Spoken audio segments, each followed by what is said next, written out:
তাহলে আজানটাকে দিব ইনশাআল্লাহ। তাহলে কি আজানের ধ্বনি আমাদের কাছে কি ভালো লাগে না খারাপ লাগে?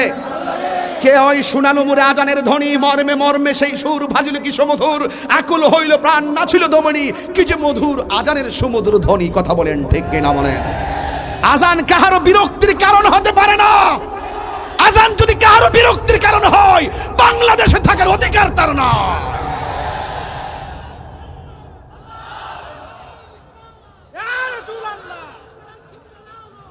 এই বসো, তাহলে আমি আজান দিচ্ছি, ঠিক আছে তো ইনশাআল্লাহ? আল্লাহু আকবার, আল্লাহু আকবার।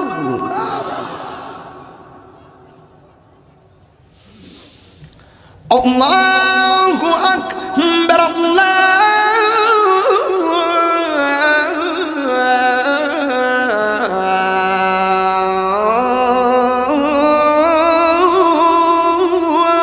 আকবার।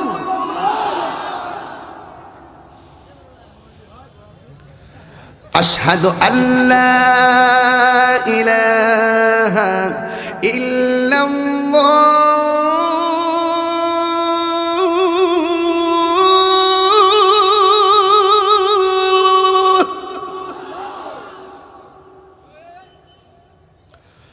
আশহাদু আল্লা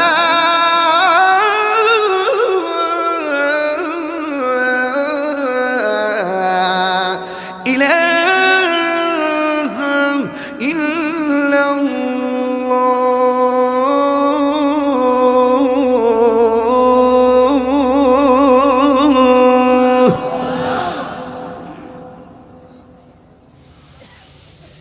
আশহাদু আন্না মুহাম্মাদান রাসূলুল্লাহ।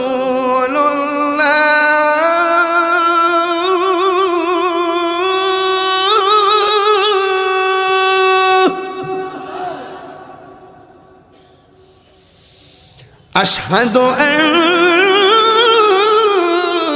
মুহাম্মাদান রাসূলুল্লাহ।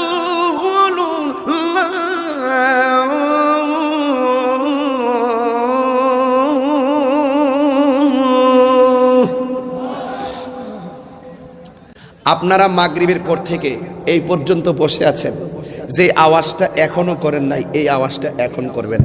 আমি আপনাদের সকলকে প্রথম ওয়াজে বলছিলাম ওমা খালাকতুল জিন্না ওয়াল ইনসা, আমি বিনা কারণে একটা কথা বলি না। আমার প্রত্যেকটা কথা লাস্ট সলিউশন ফিনিশিং আছে। একটা বলছেন যে আল্লাহ মানুষকে বানাইছে ইবাদত করার জন্য, আমি আপনাকে নামাজের জন্য কল করতেছি, আপনি আমার মনিবকে একটা ডাক দিবেন, এমন জোরে ডাক দিবেন যে আওয়াজটা এই মাহফিলে আজকে আর হয় নাই। রাজি আছেন সবাই? আমরা কাকে ডাক দিব? হাইয়া আলাস সালাহ,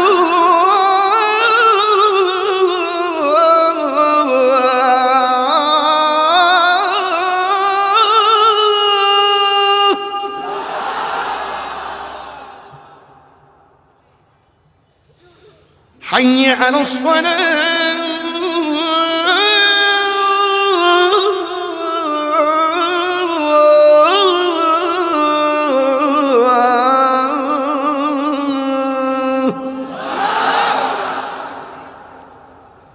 একজনে প্রশ্ন করছে আপনি কি খুশি?